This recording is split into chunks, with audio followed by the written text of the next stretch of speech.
주제가 코로나19로 달라진 제주의 여름으로 한번 정해봤습니다. 네.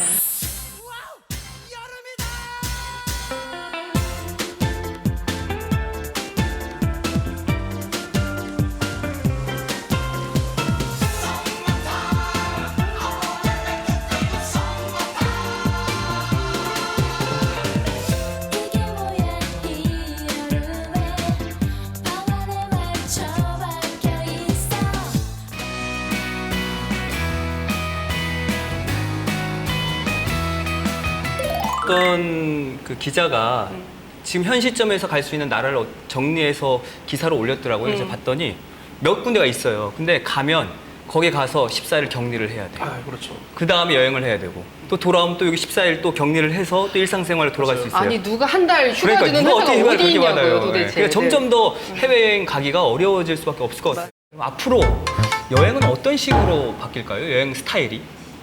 그 이게 외신에 소개된 그 앞으로의 여행의 방법인데요.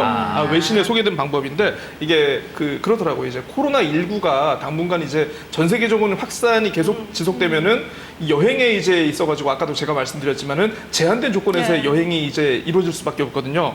그래서 일단 기본적으로 비행기 같은 경우에 탑승하기 위해서는 그러니까 먼저 예약을 먼저 해야겠죠. 근데 승객과 승객 간의 이제 개인 거리 때문에 중간에 이제 좌석들을 조금 비우다 보니까 이게 에어페어가 올라갈 수밖에 없겠다라는 그런 관측이 있고요. 그리고 특히 이제 국제적인 이동 같은 경우에는 이 여행자의 건강 상태를 증명할 수 있는 이런 시스템이 또 필요하다 보니까 출발을 하기 전에 해당 지역의 어떤 보건지소라든가 병원에서 자신의 건강을 증명할 수 있는 전자증명서를 여권과 함께 준비를 해야 될 것이다라는 그런 것이 있더라고요. 그래서 마찬가지로 또 그리고 뭐 이제 공항을 지나가서 이제 입국할 때라든가 뭐 도착할 때라든가 뭐 어떤 기계라든가 이렇게 뭐 어떤 방역 장비를 통해 가지고 이런 것들을 일일이 다 거쳐야 하고 그러다 보니까 아까도 이제 잠깐 얘기를 했습니다만은 과연 이게 자가 격리도 왔다 갔다 하면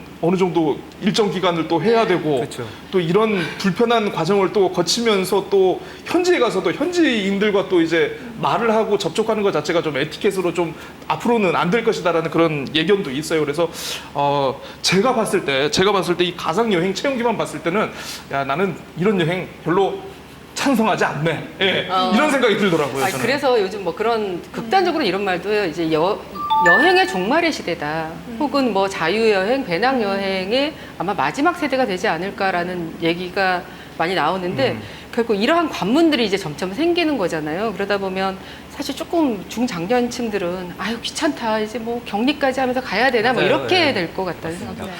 아무래도 대표님께서는 관광업계에 계시니까 이게 좀 우리들보다는 좀 체감이 더 크실 것 같아요. 그렇습니다. 원래 2월부터 지금까지 저희가 매출 제로예요. 네, 그러니까 뭐 저만 힘든 건 아니고요. 제주에서 관광 산업이 GRDP에 굉장히 높은 비중을 차지하고 있는데 여행사만 힘든 게 아니죠. 그렇죠. 저희가 주로 이제 오는 것이 이제 교육 여행, 그다음 단체 연수 여행인데 그러다 보니까 여행사가 여행 상품이 팔리지 않다 보니까 버스가 멈추게 되고 버스가 멈추게 되니까 주유소도 힘들어지게 되고 그다음 세탁업소도 힘들어지고 연쇄적으로 이렇게 매출이 악화되는 상황이 생기거든요. 그러니까 이렇게 모두가 다 힘들어하는 상황이다라고 보시면 될 것 같아요. 그렇죠. 예전에 기사를 쓸 때만 해도 관광객 이제 기자들은 이제 어떤 제주의 관광 산업이 아무래도 근간 산업이다 보니까 관광객 증가율에 대한 데이터를 굉장히 많이 쓰거든요. 그래서 뭐 관광객이 뭐 한 10% 뭐 20% 늘었다 증가했다 이게 굉장히 큰 기사가 되거든요. 근데 자료를 보니까 이 코로나19 이후에 내국인 관광객은 같은 기간을 비교를 하니까 60%가 감소를 했고 외국인 관광객은 거의 99.2%. 거의 뭐 100%죠 이거는 감소를 해가지고 이 뭐 우리나라뿐만 아니고 특히 제주도 같은 경우에는 이게 굉장히 위축을 크게 됐고 아시는 것처럼 이제 관광은 기본적으로 사람들의 이동을 전제로 하는 산업이지 않습니까? 그렇죠. 그러다 보니까 코로나19 이후에 어떻게 보면은 가장 취약한 연결고리, 우리 사회를 지탱하고 있는 경제를 지탱하고 있는 분야 중에서 가장 취약한 연결고리가 돼가지고 굉장히 많이 힘드신 것 같더라고요. 코로나 때문에 상황이 굉장히 커지긴 했지만 이런 건 조금씩 예견이 되었던 상황이었거든요. 그래서 일부 저희 같은 업종에서는 어쩌면 이 시간은 우리가 미래를 대비하는 시간이다. 그러니 앞으로 전개될 또 새로운 시대의 상품을 만들기 위해서 오히려 연구하고 그런 시기가 아니라 이렇게 생각을 모으고 있어요. 뭐 다행이라고 표현을 해도 될까요? 도민들의 입장에서는 또 그게 아닐 수도 있어서 조금 조심스럽게 표현할 수도 있어야 될 것 같은데, 왜냐하면 내국인 관광객들이 지금 많이 제주로 맞아요. 몰려들고 있잖아요. 코로나 때문에 지금 해외로 많이 못 나가니까 이제 갓 결혼한 신혼부부들이 신혼 여행지로 제주로 많이 온다고 하더라고요. 뭐 관련한 영상을 또 제작진에 준비를 했거든요. 영상 보시고 또 이야기 나눠볼게요.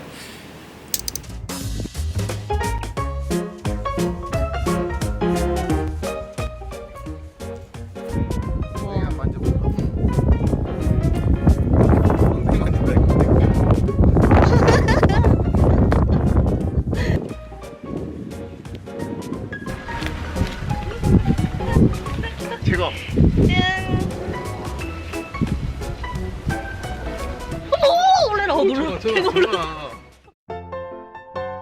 여행은 서유럽 쪽으로 가고 싶었거든요. 코로나19 사태가 갑자기 이렇게 커져서 그래가지고 신혼여행을 이제 못 가나 싶었는데 네. 또 가까운 데라도 이렇게 좋은 데 있으니까 갔다 오라 이렇게 추천해 주셔가지고 네. 또 장모님도 제주도로 신혼여행을 다녀오셨다고 하셔서 네. 그래서 저희도 제주도로 다녀오게 됐습니다.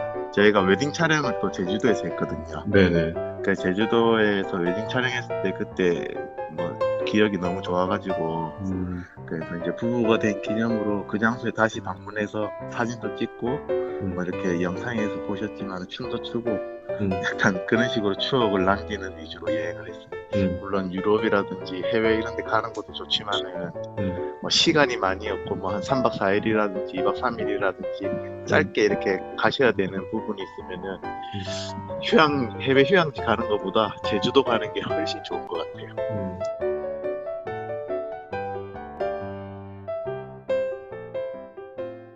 뭐 화면 보셨지만 네. 정말 예뻤어요. 일단 되게 그 신혼부부. 부러우신가 봐요. 네. 아니, 그보다 이제 저는 감독 자리 내놔야 되겠다. 저렇게 일반인들이 저렇게 연출도 잘하시고 잘 만드시는데 이거 영화가 살 길이 없을 것 같아요. 정말 작고 소박하지만 정말 자기만의 네. 방식으로 맞아요. 제주를 특별하게 즐기는 모습이 참 보기가 좋았거든요.